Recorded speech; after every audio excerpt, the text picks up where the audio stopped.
Welcome to Evolve to Succeed, the podcast that brings together entrepreneurs, founders, business leaders and experts to talk about their journeys and explore the link between personal and business success. I'm your host, Warren Munson, founder of Evolve, a coaching, training and development company focused on enabling business and personal success and creating a community of like-minded individuals. Whether that be through our peer groups, one-to-one coaching, our training and development programs for you and your teams, or through our content and events, our mission is to get the best out of each individual and inspire them to be better both in life and in business. If you want to learn more about Evolve, including our beautiful co-working space in Ashley Cross in Poole, then please go to evolvemembers.com, where you'll find great content, insights, details of all of our services, and also information on our forthcoming events. For now though, let's get on with the show. This week I'm talking to Alexis Kingsbury, co-founder of two businesses, AirManual and SpiderGap. He is also a partner in the management consultancy Bridging Insight and a speaker on topics such as freeing up time through effective delegation and the business applications and limitations of AI. As you'll hear in this episode, Alexis's entrepreneurial journey started before he was even a teenager, and in later years it was the honest, if somewhat brutal advice from a manager that inspired his path to understanding how businesses need to be run and how best to use processes to solve people's challenges. One of the biggest dilemmas a business owner faces centres around time and delegation. We all want to grow our businesses but often get caught up in the day-to-day running of things, which not only reduces the amount of time we can spend on driving that growth, but also the quality of time away from the office and from the business. As well as this pertinent topic, today's conversation covers things like nature versus nurture and the role of leadership, defining and maintaining company culture, and the amazing impact that empowering your team can have on the business as well as the individual. I hope you enjoy the conversation. Welcome, Alexis, to the Evolve to Succeed podcast. Great to be here. Thank you very much for having me. Yeah, really looking forward to our conversation. It's going to be great to talk to you about your own kind of journey, some of the lessons that you learned along the way, but also, subjects that you're passionate about in what you do now about creating culture, freeing up, business owners, business leaders' time, that kind of art of delegation. Perhaps we'll get some time to cover the onboarding of new employees as well. But I suppose we should put in context for our listeners a little bit about you, a little bit of your background. So maybe if you could just give us a very short insight about the businesses that you're currently connected with, you're running, that you've started, you've founded, and that you're involved in, Alexis. Yeah, sure. So I suppose it's useful to understand that at this point, right, as of right now, I own two software businesses and a consulting practice. And over the last, I think it works out as about 20 years, I've started, closed, in some cases sold multiple businesses over my sort of entrepreneurial career. And so it's funny now when I look back and when I talk on podcasts and speak on stage and so on, I think it feels like this very natural journey and feels like this, oh yeah, brilliant. Like, you've now got successful businesses and that's what you kind of set out to do. Because as a teenager, essentially, in fact, even pre-teenager, when I was like 11, 12 years old, I always wanted to start and build a business and build businesses.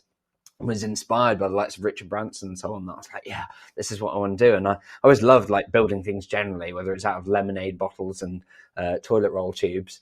So the idea of building a business was very exciting. And then when the internet came along and I started building websites, I thought, oh, wow, this, like, it all just felt like, oh, this is what I'm made to do.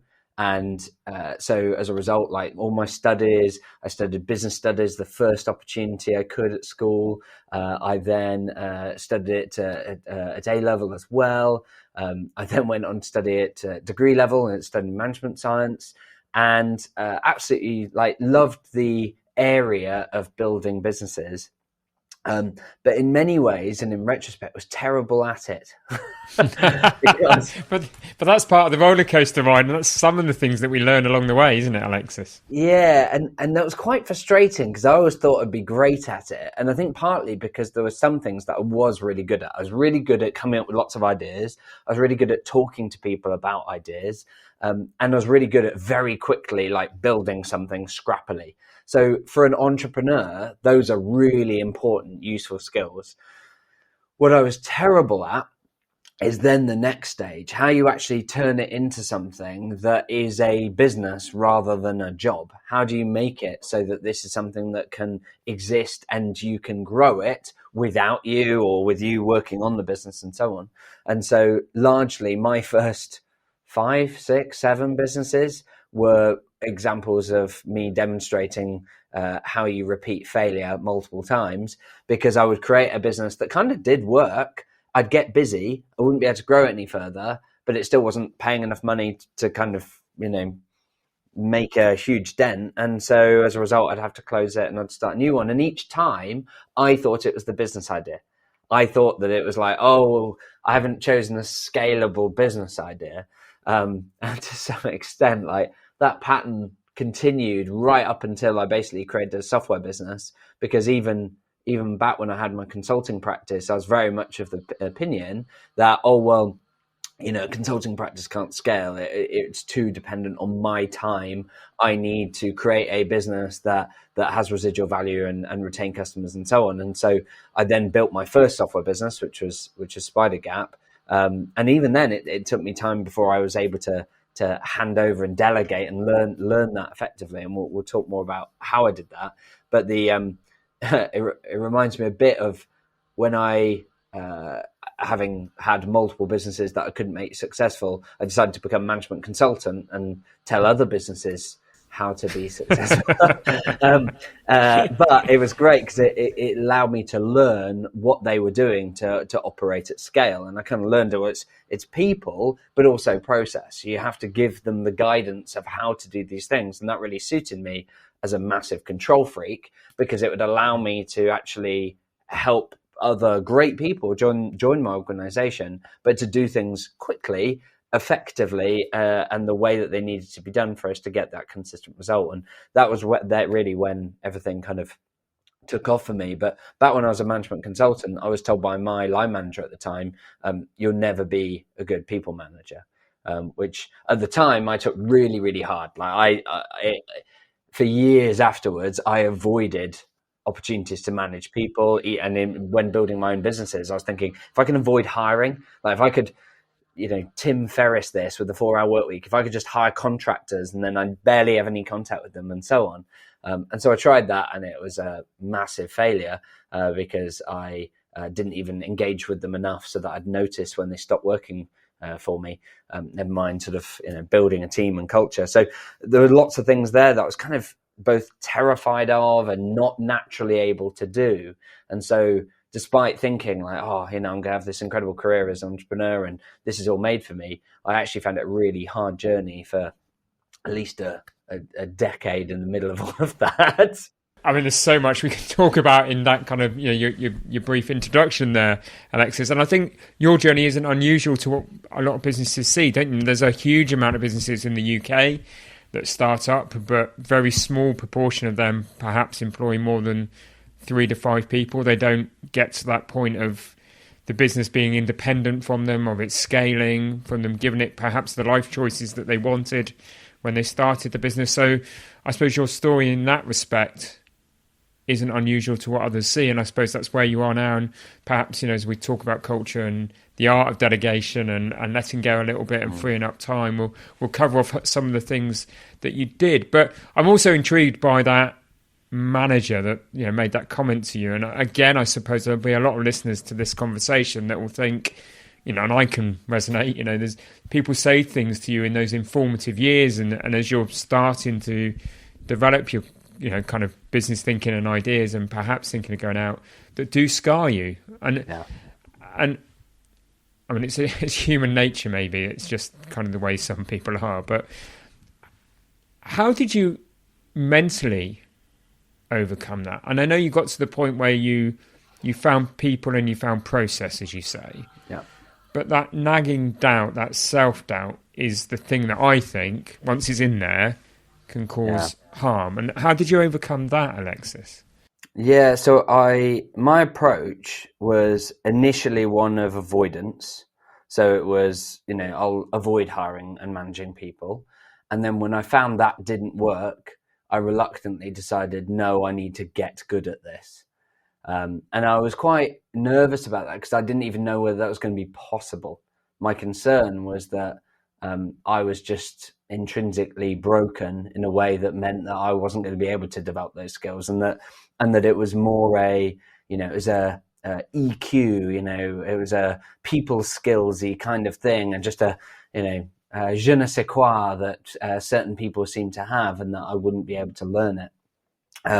But I tried. So I read all the books I could find on how to be a good boss and how to be a good manager and the effective manager and the 1 minute manager, and the 1 minute manager meets the monkey, and what happens when the manager then does all these things. So I read all of those books, and I spoke to all the smartest people I knew, people I was on mastermind groups, and interestingly also people who would regard themselves as not that smart and yet seemed to just be natural people managers. And I was trying to understand what it was that made the difference. And the more I observed it, the more I realized that, yes, if you've got it, some people do seem to have it baked in. There is a nature-nurture thing here, isn't there? Some people are naturally great people leaders. Yeah. Exactly right. And I think what I observed is those people who had the nature of being leaders, essentially the result of that was the actions that they were taking. So, for example, those people were likely to ask questions of their people rather than give answers. That was, their tendency was to ask a question like, "What do you think? Like, what do you think we should do? How would you approach this?" Rather than say, "This is what I think we need to do. Right? This is what we're doing." I think also they would tend to speak in quite high level, visionary, to be a little bit harsh, vague terms about where they're trying to get to, rather than be very super specific on that goal. But then also when it came to then delegating and handing things over, they were very clear on what their expectations were and what those things were. And so when I started to put all that together, I could see, well, yes, there might be some nature, just stylistic things, but actually they result in a set of rules or behaviors, I suppose. Yeah, exactly. Behaviors that are repeatable and can be copied or learnt. And so that was what I then did, was I started doing those behaviors and saw a immediate change in how things worked in the organization. And then we essentially documented those things. So, documented what's the process for having a weekly one-to-one with a line manager.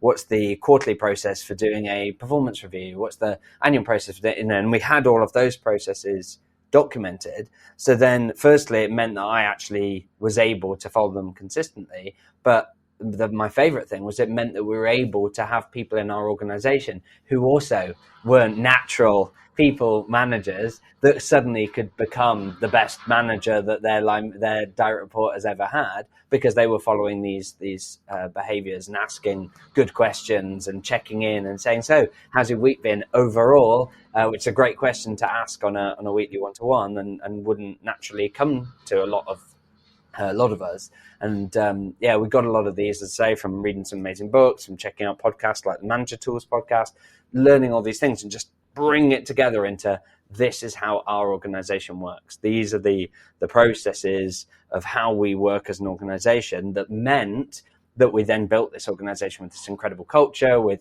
people who are super happy and feel really engaged and empowered and support each other, comes as a result of kind of embedding that in the organization. So that's kind of how I got over it, but it did take a long time.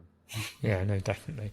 And I suppose we start to err into that kind of subject of culture, can't we? And I suppose the other thing is, I think businesses run, by process are great, but some of them don't always have great culture because they become so process heavy. It's follow the rules rather than, follow a culture and follow a way of working. So I suppose, I know, it's a passionate subject for you. It's clearly something you developed in your businesses now, and again, have been on that roller coaster ride learning curve yourself. So, how would you, a simple question, well, maybe not so simple to start with, is, how would you define company culture? And what do you think some of the obvious signs that within a business you've got a healthy or unhealthy culture? Yeah, I think culture is a really tough one. And I think that often, ultimately, culture kind of starts with often your values. Like what are the attitudes that you want people to hold? How do you want them to make decisions around priorities or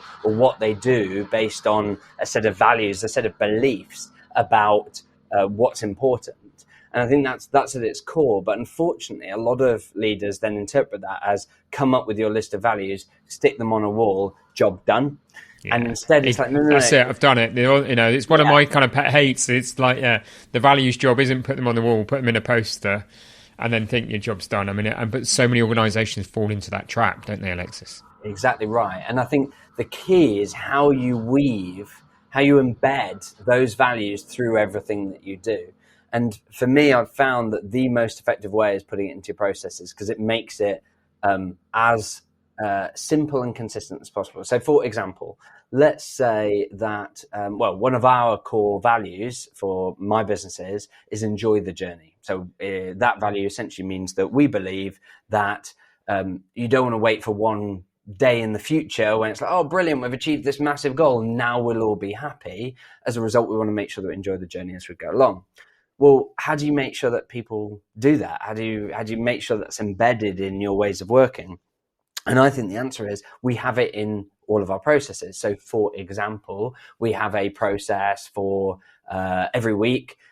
All of our team members have to answer essentially an employee satisfaction survey. And as one of the questions in that survey is, on a scale of 1 to 10, how happy have you been this week? And a separate question is, how many days have you worked over your normal hours? Now, those scores, and there's a couple of other questions in there, but those two scores are really important for Enjoy the Journey, and they are reviewed by someone who is essentially in our HR team to highlight those to the line manager. So, for example, I as a line manager might get a message from our welfare lead who basically just says, oh, just to highlight, this person in your team, they've had a couple of weeks now of a 7 out of 10.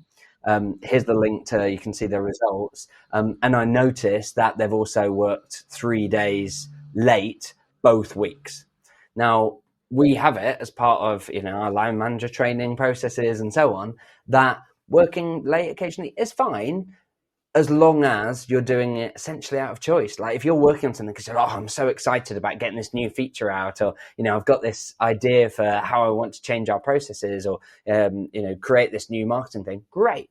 But what we don't want is that you're having to work late regularly. Let's say Monday, Tuesday, Wednesday, you work late, or maybe out of choice, because then if something goes wrong on the Friday, then suddenly you've got a partner going, oh my God, you're working all the time, I never see you. And now you've got an unhappy employee, you've got a bad relationship there. That's going to have knock on for how they are at work and whether or not they even want to continue working with us long term and so on. We don't want that. So we have it baked in that the manager would then pick it up as part of the one-to-one to talk about, okay, how can we just, and that's just one little example of where that's just, we've sort of woven into one of our processes, and we've got it through recruitment and everything that we do around how do we do it. Even because you might think, oh yeah, this is all HR. It's like, not even that. So for example, software developers do not do major releases on a Friday because of the risk of it causing a problem that means they're working over the weekend. And that's just another little example of like, how do you make sure that you're really living your value? And we have 5 core values, and they're all woven throughout our processes and so on, so that I can be confident that no matter how junior someone is in our organization, how recently they joined us, that people are going to be operating in the ways that we want, that, demonstrate and live these values every day with our customers and the rest of our team. Brilliant. 2 things. One's an observation and then a follow-on question, I suppose, to that, Alexis. I think the observation is actually one of the things we did in the business advisory, tax advisory firm I built, was around a weekly check-in, a weekly questionnaire. And I was slightly skeptical of it because I thought, is weekly too often? Is the drum beat too often? But it was brilliant. And we did it on an anonymous basis. But what we wanted to get was for each individual team within the business, this kind of quick kind of benchmark is, how's that team doing? How's it ebbing and flowing over time? We did it anonymously so that people felt they could be really honest. But it meant that all of a sudden those weekly departmental catch-ups became really powerful because they had a benchmark and something quantitative to go, okay, kind of the feeling over the last 3 weeks is that, things are a bit more downbeat. Why is that? What can we do about it? And I think it's a great thing that I don't think a lot of businesses do, and it was transformational for us. I suppose my follow-on question, because I think the first point around creating culture, and I agree with you, is that values piece and living and breathing the values, because there's no point in having them if you don't. But if you do, and you do embed it in everything you do, I'm with you. It's really powerful. But I think a lot of business owners, particularly when they're starting to scale, is setting those values or establishing the values becomes the challenge, because when it's just 1 to 3 people, the founders they're at the coalface, you don't really need that exercise. It's usually the behavior of the founder is how the values are set. But any sort of hints and tips and thoughts you would give our listeners that are scaling a business and really need to either revisit their values because they think they're out of date, or just set their values for the very first time? How do you go about doing that? Yeah, so there's 2 exercises that make this actually a lot easier and quicker than I think people imagine or sometimes make it to be. So the first exercise that we did essentially by accident was that you can ask existing team members, people that you work with, even contractors, what do you think our values are? Like, what do you think we value so go from external, and so on. Yeah, so for example, I remember asking that question, and one of our first team members ever essentially said to us, well, I think attention to detail is definitely high up there. You're like, oh, that's interesting. We wouldn't have necessarily even thought to put that as a value. You might just go, well, isn't that a competency? But she's like, no, the level of attention to detail that you guys operate at and expect is really high. But it's not just perfectionism. It's a belief that high attention to detail results in actually moving faster in the long term, i.e. that if you make an error or whatever, then it means that a customer, 5 customers then have to contact you, which means then working out what you're going to say to them and then contacting them and doing all of that rather than having got it right in the first place. And so that became a kind of core value for us, is around paying attention to the detail, because it then gives us this longer term speed. And so that was one that was identified by a member of the team that we wouldn't have necessarily identified. So I think firstly asking the team, what do you think we value? And you might be surprised, possibly negatively, by some of the results. You might be like, ooh, and don't challenge, listen. Accept, exactly. If you want to change it, that's fine. But essentially they'll be giving you a temperature check of what your culture is currently. Their perception is their perception, isn't it? Yeah. Exactly. So if they say, well, I think you value long work, working long hours, doing whatever it takes, you might go, well, yeah, but I don't see that as a value particularly, or I don't want that for as long term. It's like, okay, so you need to think about that. What does your value set need to look like instead? So I think that's part 1 of the exercise, is asking people existing. And then I think part 2 is then an iterative exercise. So, because I think that gives you a starting point. Like literally your team could tell you 3 things and you might go, yeah, I agree with those. Maybe I'd add this additional one, or maybe I'd change this slightly, and start there. And then work on the basis that we're then going to change them over time. And the way that you change them is that you identify stuff that comes up that really irks you. So let's say that you've got a team member, you're like, they don't feel like a good fit. They really annoy me and frustrate me and cause problems, but they're not currently breaching one of our existing values. What is it? What is it that really upsets me? And for example, maybe it's if I use an example using one of our core values, which we've defined as focus on impact. You can imagine if I had a team member who was really diligent and got loads done and was detailed and so on, but there seemed to be a lot of noise. There's a lot of production, a lot of focus on output. And, I might feel, it's so frustrating. Like they just keep giving me more stuff and I'm trying to work on other things. What is the issue? And so for us, I might say, the issue is that they're not focused on the outcome. They're not coming to me with what's the outcome that I'm looking for. And so one of our core values is focus on impact, because we look for and nurture with our team the ability to start with the why, start with the end point and work backwards and say, here's the big bottleneck I've got for our existing customers. As a result, here's what I propose, rather than here's my 100-step plan for the 100 things we can improve about the company. which has no bearing on what are the critical things that matter. So I think that's then a useful way to be like, yeah, we're missing something. We put a Yeah, I value like in. that. Really like that approach. And you get there. And, Definitely. we iterated for a few years and then got to a point where I think our core values now haven't changed for 4 or 5 years. Yeah, but you do need to revisit, don't you? Even if it's just a discussion, even if it's just a once a year catch up to go, are these still relevant? Is it still where we are? And we do.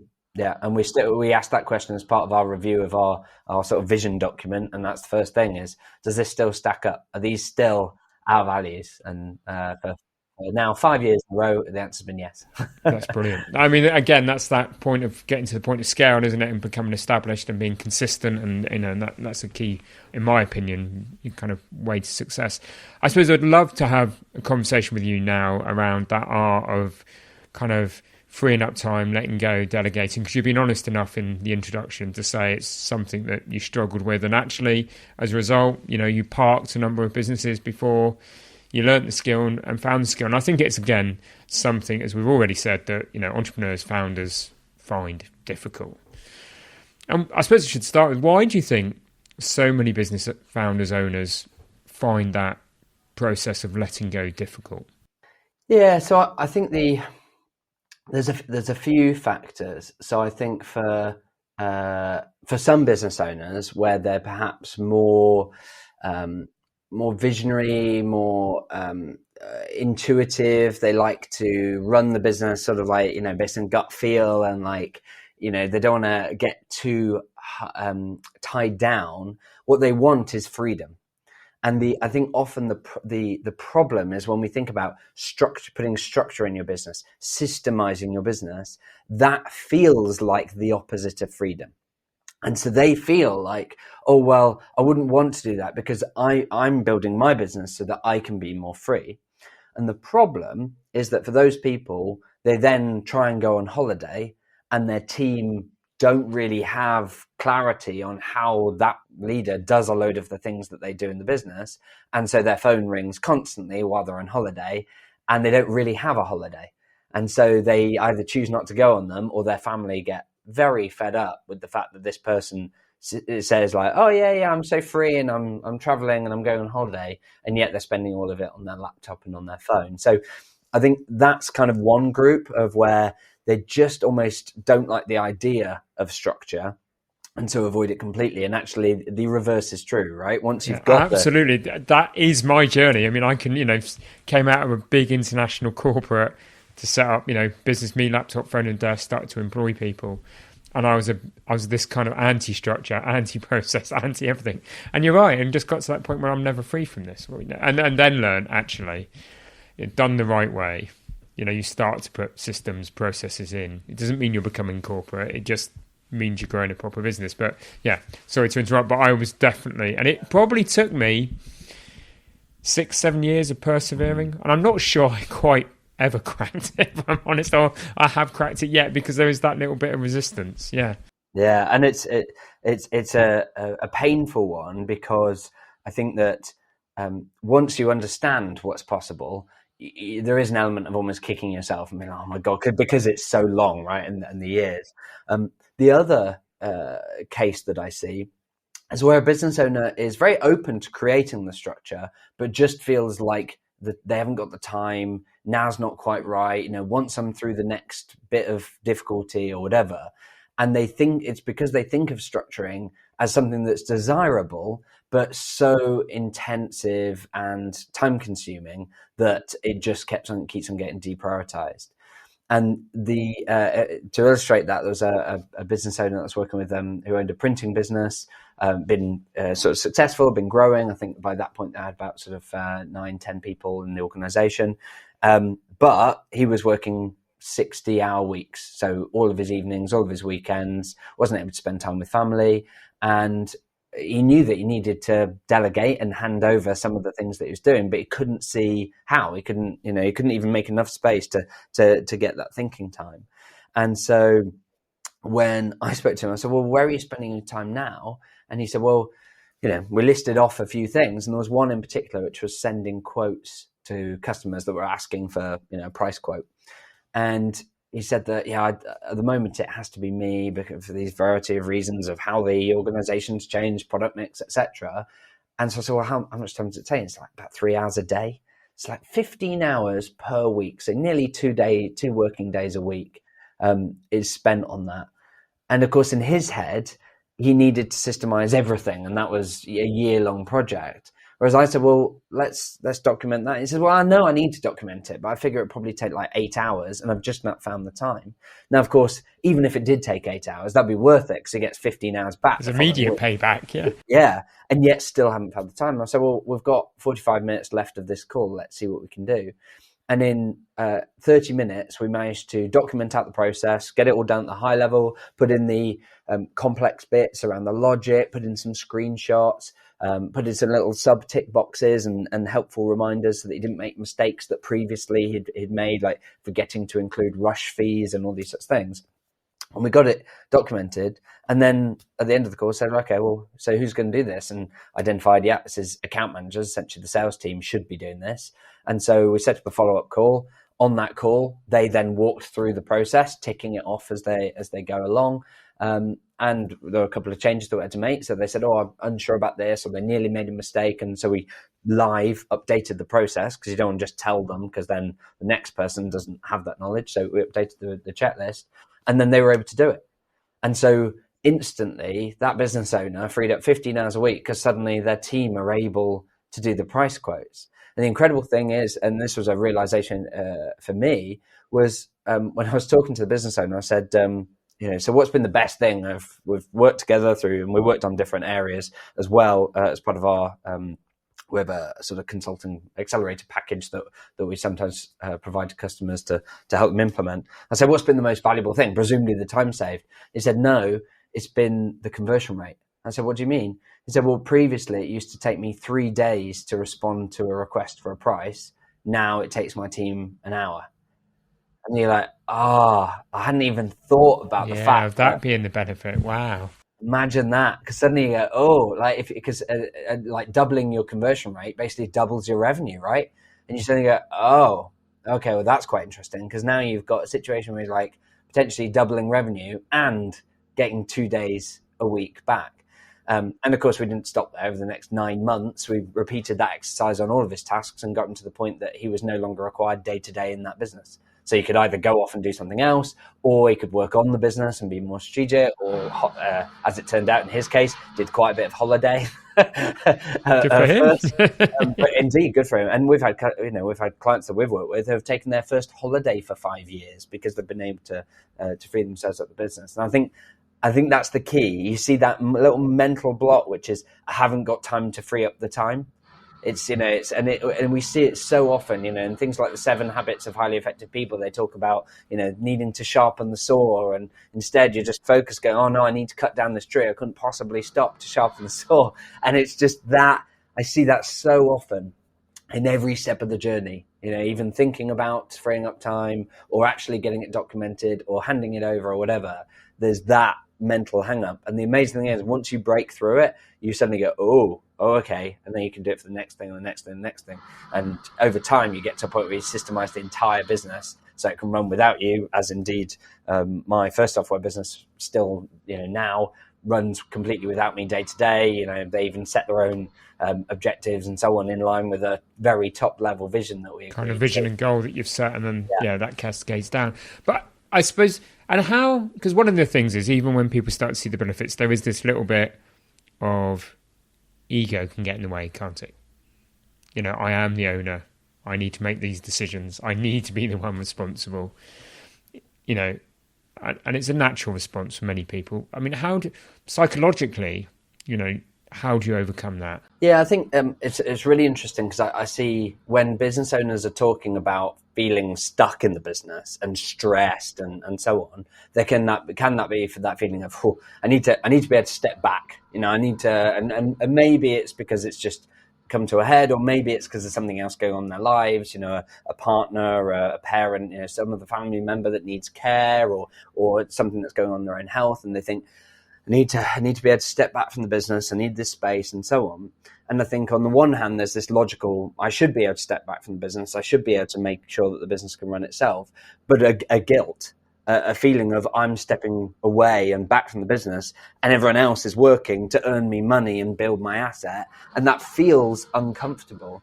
And there was a really interesting shift in words that a mentor of mine shared with me, a guy called Nick James. I believe he got it from one of his mentors, Jeff Mask, who said rather than talking about it as stepping back from the business or stepping away from the business, talk about step up in the business. And so that kind of mental shift of being like, I'm not stepping back or out, I'm stepping up.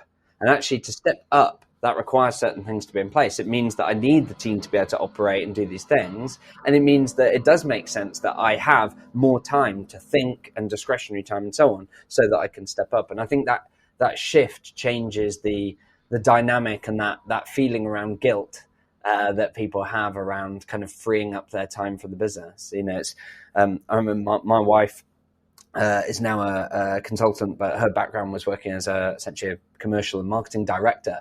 And I remember one of the best pieces of advice she ever got from a leader, from a manager, not like the one I had. The manager that advice that she got was, I want you to spend more time with your feet up on the desk. In your role as a leader, you need to be thinking rather than doing. And I think that's a really interesting thing, that in the corporate world, there's more of an acceptance of that. It's like, if I'm hiring you to be a top like VP, a director, a head of whatever, I'm expecting that you're utilizing people in the organization that the organization is paying for, so that we can deliver these results. It's not a good thing for me if I hire you as a VP and then you're getting your hands dirty and sleeves out. It's like, no, I want you to be thinking. And I think one of the problems that often as a business owner, we're not thinking that necessarily. Yeah, but we are always on that transition and journey, aren't we? Between most businesses perhaps start, with a single person doing everything, and it grows over time. So there is this barrier or this change event that has to take place, either as a big bang or as a number over a number of years to transition away. But I love that, that transition being a step up, not step back. Because truly that's kind of what happens, in the business I run now, Evolve, through circumstance. I definitely stepped up, and the team there had more freedom from day one. So they have created the processes, they have created the systems, and I'm doing the right things in that business. And when I compare it to my original journey, it's completely different, and it's a great sense of freedom, and I can think more strategically, and as a result that business is gaining quicker momentum.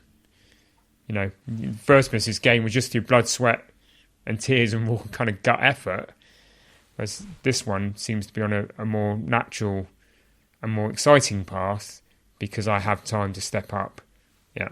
So I do love that phrase. And it makes such a big difference for the business owner. We've worked with clients who have previously built businesses, 7-figure, 8-figure businesses that they hated, and as a result, burnt to the ground, and then have restarted and done it in a completely different way, and then really enjoyed it, and still been financially successful, but without the stress and so on. And I think that's interesting that it's possible. Unfortunately, it's so common to see a sort of rewarding and encouragement of rapid growth and results at the cost of other things. I think it's because generally, as a culture, we quite like the idea of people working hard and getting great results. We feel uncomfortable about people who have got great results and haven't worked hard or whatever, by whatever metrics and so on. And so as a result, I think the risk is that business owners fall into this trap of thinking, I've got, I remember a particular client went from 18 team members to 42 members within 18 months.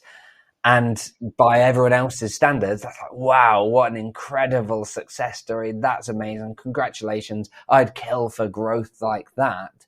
But I could see it in his eyes. So I asked him the question, are you enjoying it? And he said, no. And it's like, so as a result, something needs to change, right? And so that was the key. And, I love those conversations. It often results in me being very enthusiastic about us getting the opportunity to work with those sorts of people, because it's like you've done the hard bit in many ways. You've done the bit of creating a business that can work and making sure that customers understand the value proposition and being able to deliver it. But now you need to put in this, you need to systemize the business so that it can run without you having to be required every minute of every day. And that's, not an exaggeration. We've literally got clients who, when we first started working with them, they felt like they were required 24/7 and, killing them, right? Literally, in one case, got a client who had a heart attack at age 29 and was back to work 7 days later. And, that isn't what we want, right? From no, that's not success in any way, shape or form, is it? No. And I suppose we've talked a lot about the business owners and the leaders, but what my experience has shown, I think it's the impact it can actually have on the team when you do actually empower them and you do give them that kind of responsibility and that freedom. And you must have seen that dynamic change in people and the teams, regardless of the change for the business owner. Yeah, definitely. And I think it's one of the interesting things, almost full circle, when we talked about culture at the beginning, is that one of the things I've seen is that we've had clients. I remember a particular owner of a manufacturing firm where he said that, before we started kind of doing this sort of stuff with him, like he said that it felt like a business where people were just working there for the paycheck, right? That was it. And what was interesting is that because, he started working with us because he wanted to systemize the business to free up his time, because he was super stressed. He had stuff going on in his family life and health and of his children and so on that needed attention, and yet the business was dependent on him. And so we systematically kind of helped him free up that time. But the amazing thing was the impact it had, exactly as you say, on everyone else. So not only did it free up the time, but also it meant that they felt more empowered. They enjoyed the business more because they were able to do more, and they were able to identify ways in which, I think we could do this in a slightly better way. And as a result, they were then empowered to make the suggestion. Like, I think actually the handover between sales and operations would work better if we did this, and then of course you kind of go, well, yeah, mate, good, make the change. And they do, and it works. And so that changed the culture as well, like by embedding values into their processes, by getting their team to own more of how the business works. It meant that the shift in the business was, he described it as like you could feel it. Like going to the office, you could feel the difference from only like 9 months before, that it felt like a different place to work. And I think exactly as you say, like the impact on the people around you is as important as for the business leader. We all spend a lot of time in work, frankly, over the course of our lives. Therefore, why not enjoy that journey rather than it being means to an end? As we sort of wrap up our conversation, I always end with a final question, which is, and I'm always intrigued, speaking to business owners, business leaders, and people like yourself, Alexis, to ask the question, what's your personal definition of success, given the journey you've been on? Yeah, it's a really interesting one, and something that I have, I suppose, in some ways has studied. Like, there's a fantastic book called How Will You Measure Your Life by Clayton M. Christensen, which kind of delves into this in a lot of detail. I think the ultimate definition has to be living in line with my values, and being able to spend the time with the people that matter to me. I think that's the thing, is that I think just being able to spend the money is not enough. It's you've got to be able to. I think it's from that book that they actually, or maybe it's a different one, but they talk about the kids spell love TIME, and I think that's been a really important thing for me. Has been, how do I make sure that I get quality time with my partner, with my kids, and so that I can really sort of nurture them and support them. So that's kind of been my main definition of success underneath everything else. I think otherwise it's about growth.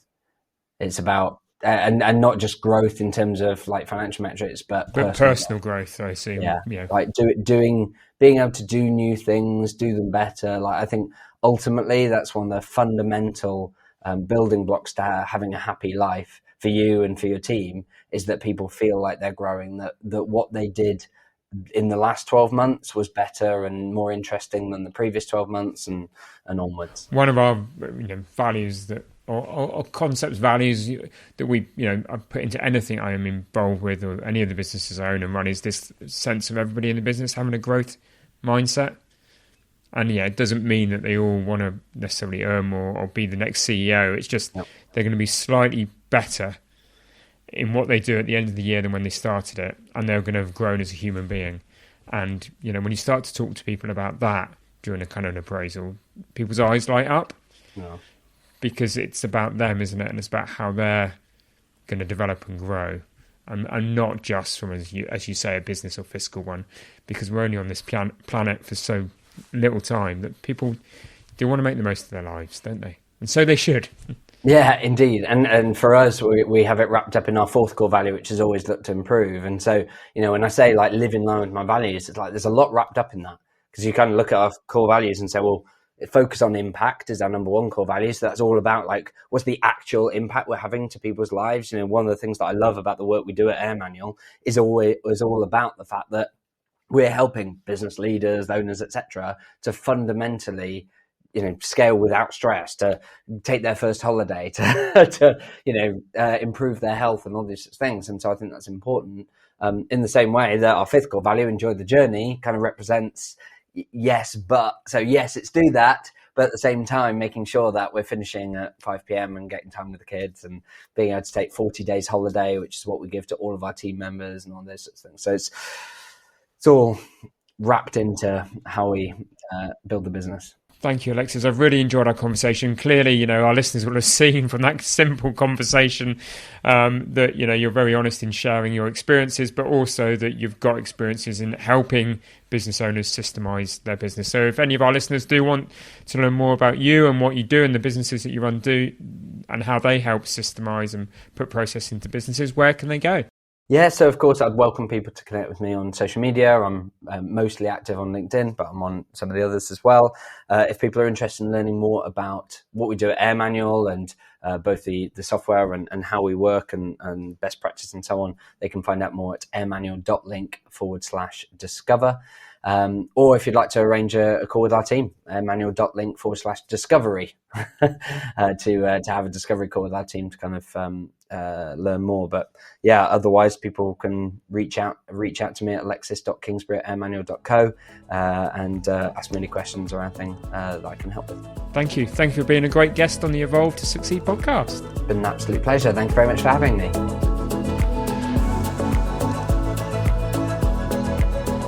Thank you for listening to the Evolve to Succeed podcast. My hope with every episode is that you've learned something new or heard something that challenged your way of thinking and further motivated you on your path towards becoming a more knowledgeable, informed and inspired individual and business leader. If you enjoyed this episode, then please help us by rating, reviewing and subscribing. We really value your feedback and would love to have you along for future episodes. And please don't forget to learn more about Evolve by going to evolvemembers.com. Thank you for listening. See you next week.